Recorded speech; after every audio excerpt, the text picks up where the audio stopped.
Debout pour le travail et pour l'éthique avant qu'il ne soit trop tard. Debout en nous rappelant devant chaque choix, chaque action, la pensée d'Emmanuel Kant.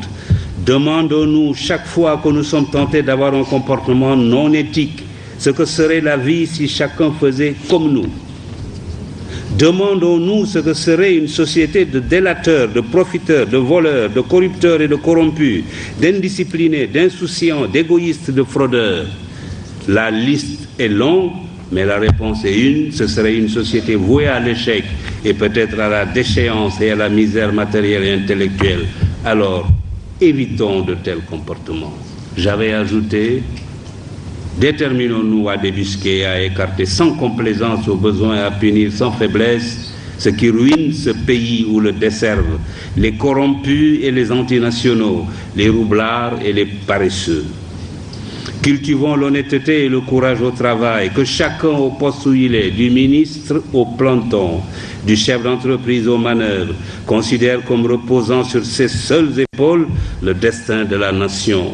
Inventons un système qui ne récompensera désormais que la compétence, le travail et la probité. La vérité est que, à cette époque, j'avais constaté que le Sénégal avait fait, depuis qu'il avait accédé à l'indépendance, ensemble avec l'ancien Soudan français, 2 faux départs. Le premier a été constitué par la rupture de la Fédération du Mali.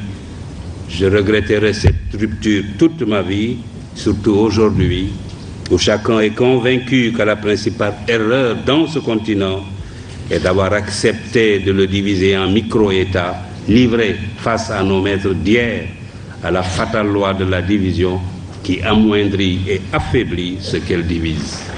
Plutôt que d'avoir de grands politiciens, cherchons à avoir de grands médecins, de grands ingénieurs, de grands professeurs, de grands spécialistes de l'économie et des finances, et même des savants.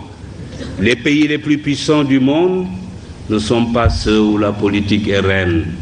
C'est plutôt le contraire. Les Marocains ne sont pas les seuls à se soucier de l'éducation, du travail et de l'éthique. L'Asie du Sud-Est, les organisations internationales et même les pays développés ont décidé de s'engager sur la voie de l'éthique.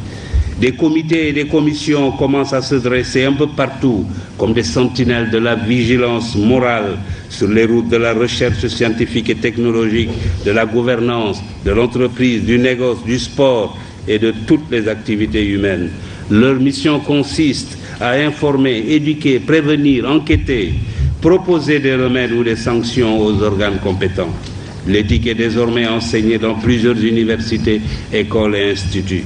Il nous faut participer à ce mouvement. Il faut alors que dans nos institutions, dans nos organes, nos administrations, nos ateliers et nos bureaux, partout, suivre cet exemple. Il faut que triomphe l'éthique au Sénégal. L'université Cheikh Anta Diop doit donner l'exemple. Le pouvoir est fait pour servir.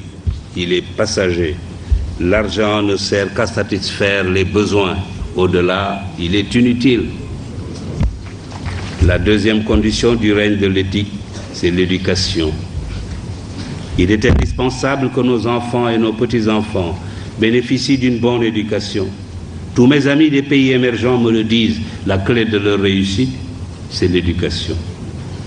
Que nos étudiants entrent à l'université comme on entre dans les ordres ou au Dara, et que les meilleurs soient mis dans les conditions optimales pour devenir des cadres de haut niveau, ou même,